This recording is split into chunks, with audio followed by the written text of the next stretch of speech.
जिया पर हाजिरी लगैले ना पिया अइले ना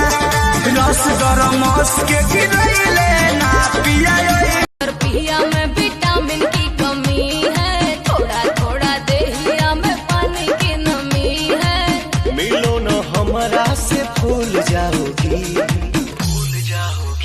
कभी प्यार से, हाँ हाँ हाँ कभी प्यार से बुलाना एक बार, हतार को भी भूल जाओगी कभी